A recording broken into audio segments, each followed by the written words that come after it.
प्रणवो धनुः सरो हि आत्मा ब्रह्म तल्लक्ष्यमुच्यते अप्रमत्तेन वेद्धव्यम शरवत्तन्मयो भवेत्। इस उपनिषद के श्लोक में बताया गया है प्रणव धनु है, अर्थात प्रणव अर्थात ओमकार, ओमकार धनुष है, सर आत्मा है और ब्रह्म लक्ष्य है। हमारा जीवन का लक्ष्य यदि हमको स्पष्ट नहीं है तो हम पदे पदे दुखी रहते हैं। जीवन हमको मिला है परमात्मा की प्राप्ति के लिए, अर्थात पूर्ण सुख हमको मिले और बिल्कुल भी दुख ना मिले। यदि दुखों को हटाना है, पूर्ण सुख को प्राप्त करना है तो हमें इनको जानना पड़ेगा कि वास्तव में जीवन का लक्ष्य क्या है, सुख क्या है, दुख क्या है, आत्मा क्या है, परमात्मा क्या है, कर्मफल क्या है। इन सब की जानकारी हमें चाहिए। इसके बिना व्यक्ति के पास कितना भी ऐश्वर्य हो वो सुखी नहीं हो सकता है। एक राजा थे, उस राजा के पास सब कुछ होते हुए भी उनके पास वास्तविक सुख नहीं था। वो हर समय दुखी रहते थे, कुछ ना कुछ खालीपन रहता था उनके पास। तो घोषणा किए राज्य में कि कोई ऐसे सुखी व्यक्ति है संसार में, मेरे राज्य में, उसको लेके आओ मेरे पास उनको। तो ढूंढने लगे कौन सुखी है, कौन सुखी है। सभी प्रजा जाके देखे, सबके पास मिले तो सब लोग एक्टिंग तो करें, लेकिन जब उनके आंतरिक जाके देखा जाए तो सब दुखी है। धनवान भी दुखी है, गरीब भी दुखी है, जिसको देखो सब दुखी है। तो कोई भी सुखी दिखे ही ना। बहुत साल समय लग गया, वर्षों लग गया, कोई सुखी व्यक्ति मिलते ही नहीं। ऐसे ढूंढते ढूंढते ढूंढते राजा भी परेशान, मंत्री, सभी लोग को हाथ कोई लगे ही ना। सब लोग, कोई भी सुखी नहीं है, सब लोग दुखी है। तो ऐसे पता करते करते एक व्यक्ति मिले। एक व्यक्ति पेड़ के नीचे बैठता था और जब देखो खुश रहता था। तो उसको जाके जब पकड़े कि व्यक्ति क्या सुखी है क्या वास्तव में, बोले हाँ मैं सुखी हूँ। मतलब उसका पहचान क्या है, जब देखो सुखी है, उसके जीवन में कोई दुखी ही नहीं। वास्तव में उसका जानकारी लिए तो वास्तव में वो सुखी है। तो उसको बोले कि राजा के पास चलिए। बोले मैं क्यों जाऊँ राजा के पास, जिसको जरूरत है मेरे पास आए हो। तो फिर राजा को जाकर सूचना दी कि आना नहीं चाहते हैं। फिर आपको उसको जबरदस्ती किए अथवा धमकाने का प्रयास किए, फिर भी वो डरे ना, क्योंकि वो तो सुखी है कि किसके पास क्यों जाना सुखी होने के लिए।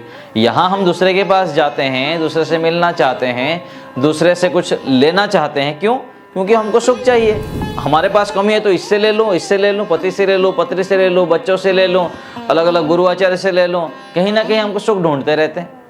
तो फिर अंतिम में राजा को उनके पास आना पड़ा। फिर राजा बोले कि मुझको बताओ सुख के राज क्या है, थोड़ा घमंड से। बोले मैं क्यों बताऊं तुमको, वो बताए ही नहीं सुख का राज क्या है।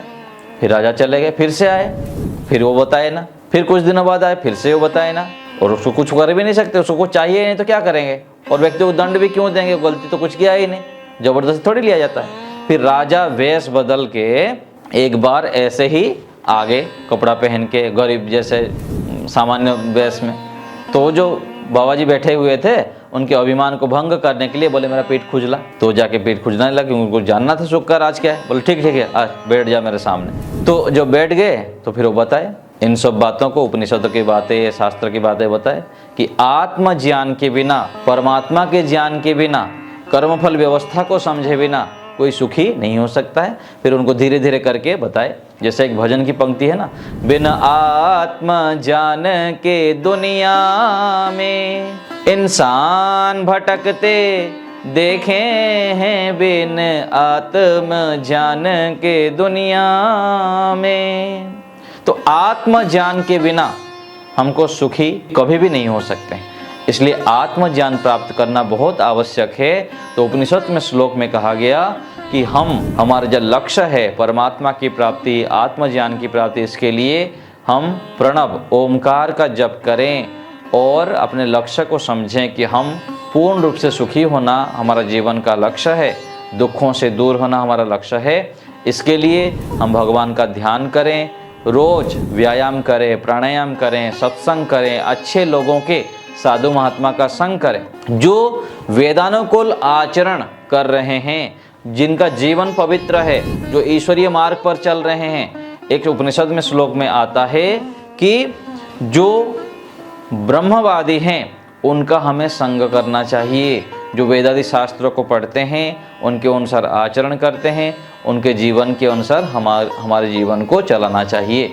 कहा गया कि महाजनो ये न गतः स पंथा, जिस मार्ग पर ऋषि मुनि महापुरुष चले हुए हैं ऐसे मार्ग पर हमें चलना चाहिए।